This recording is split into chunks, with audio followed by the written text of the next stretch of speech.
అందరికీ నమస్కారం. ఈరోజు నేను ఒక మంచి పని చేశానండి. ఒక చిన్న గివ్ అవే ఇచ్చాను. మా ఇంటి పక్కన అబ్బాయికి మొక్కలు పెంచడం అంటే చాలా ఇష్టము. అబ్బాయి చాలా రోజుల నుంచి విత్తనాలు కావాలి ఆంటీ అని అడిగాడు. విత్తనాలు వేసిచ్చాను, మొలకలు కూడా వచ్చాయి. మరి ఏమి విత్తనాలు వేశాను, ఎలా వచ్చాయి, అబ్బాయి ఎవరో కూడా ఈ వీడియోలో తెలుసుకుందాం. వీడియో స్టార్ట్ చేసే ముందుగా మీలో ఎవరైనా సరే ఫస్ట్ టైం నా ఛానల్ చూసిన వాళ్ళైతే నేను చెప్పిన ఇన్ఫర్మేషన్ నచ్చితే వీడియో లైక్ చేసి ఛానల్ సబ్స్క్రైబ్ చేసుకొని బెల్ ఐకాన్ క్లిక్ చేయడం మాత్రం మర్చిపోకండి. ఇక్కడ వీడియో తీసేదేమో నేను, ఈ విత్తనాలు వేసిందేమో ఇంకొకరు. ఎవరో మీరు గెస్ చేసి నాకు తప్పకుండా కామెంట్ చేయండి.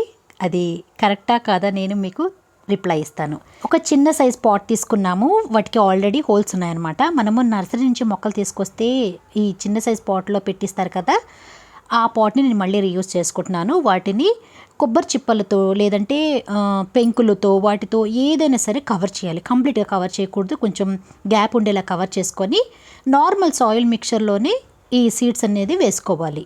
ఎందుకంటే నేను ఇప్పుడు చూపించే సీడ్స్ అనేది చాలా ఈజీగా జర్మినేట్ అవుతాయి అన్నమాట. స్పెషల్గా సాయిల్ మిక్స్ కూడా ఏం అవసరం లేదు. ఆ సీడ్స్ ఏవంటే శంకుపూల విత్తనాలు. ఇవి కొనండి. ఇవి నా గార్డెన్లోనివే. వాయిలెట్ కలర్ ఉంటుందన్నమాట ఫ్లవర్ కూడా. వాటి నుంచి విత్తనాలు కలెక్ట్ చేసి ఇలా పెట్టుకున్నాను. కాకపోతే ఇవి కొంచెం పాత విత్తనాలు. మరి ఇవి ఎంతవరకు జర్మినేట్ అవుతాయో కూడా కొంచెం వెయిట్ చేయాలి. ఒక 7 సీడ్స్ వరకు ఇందులో మట్టిలో వేసుకుంటున్నాము. ఇక్కడ మీకు ఒక డౌట్ వస్తుంది కదా, వేరే విత్తనాలు ఏమన్నా వేసి ఇవ్వచ్చు కదా, ఏంటి శంకుపూల విత్తనాలు వేస్తున్నారు అని డౌట్ వస్తుంది కదా. నా దగ్గర ప్రస్తుతం ఇవే ఉన్నాయి. అంతేకాకుండా ఇవి పెంచుకోవడం చాలా సులభం. విత్తనాల ద్వారా చిన్న చిన్న మొలకలు వచ్చేసి చాలా పెద్దగా మొక్క కూడా వస్తుంది. పువ్వులు కూడా చాలా చక్కగా పోస్తాయి అన్నమాట. పెద్దగా మెయింటెనెన్స్ కూడా ఈ మొక్కకి అవసరం లేదు.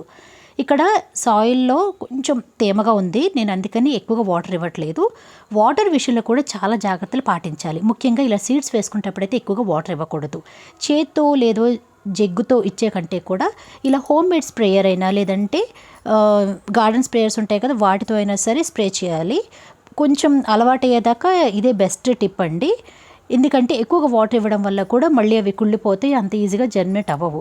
ఇలా హోమ్ మేడ్ స్ప్రేయర్ ప్రిపేర్ చేసుకోవచ్చు.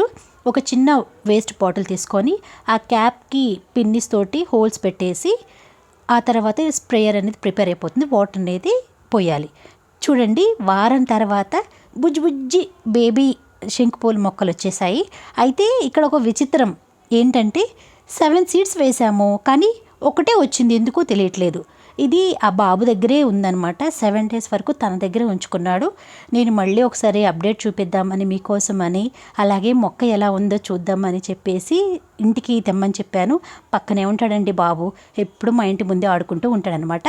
ఒకసారి తేపమ్మ అంటే తీసుకొచ్చాడు. చూసారు కదా ఎంత బుజ్జిగా ఉందో, ఒకటే ఒక మొక్క. ఈ మొక్కను పెంచుకోవడం చాలా ఈజీ. ఎండలో పెట్టుకోవాలి, పైన సాయిల్ డ్రై అయినప్పుడు మాత్రమే వాటర్ ఇస్తూ ఉండాలి. మరి ఆ బాబు గురించి డీటెయిల్స్ చూడండి. Third class. నేను చెప్పేది అయితే నాకు విత్తనం మొక్క ఇచ్చింది, దాన్ని జాగ్రత్త పెంచుకుంటా. ఒట్టుకున్నప్పుడు వాటర్ పెడతా, తామకున్నప్పుడు వాటర్ పెట్టుకోవడం చాలా ఇష్టం. ఆంటీకి థ్యాంక్స్. ఇదిగోండి, విత్తనం వేయగానే ఇలా బుజ్జి మొలకొచ్చేసింది. చూసారు కదా, పాపం తను ఎంతో కష్టపడి పెంచుకున్నాడు. చాలా విత్తనాలు వేశాను కానీ ఒకటే వచ్చింది.